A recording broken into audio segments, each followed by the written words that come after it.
hoy tinya ukare minam tinya bikol arangnya bacum ajum tinya gate dela हमगे गोर इन बुझो हाडी एकला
Amangnya poilo nyapa kata jokhonin disuya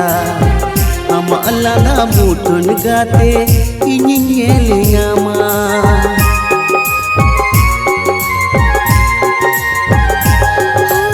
ama inya nyapam rena okto jokhon hulkana alang nyapam kamte gate ninse teroka okoi barai tahenala nyapam ko baro nilanga dulur talare midin अपना घर को बैरी लांगा काट देला हमरे गो इन बुझो आदि एकला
दुलुर जुदी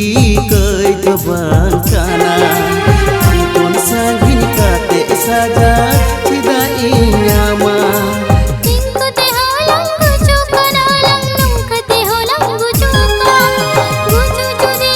कोयो गुचो दुलुर कते लंग गुचो काते देला हमरे गुचोई आगे एकला मुने दोय होय तिnya ukare minam tinya bikol arangnya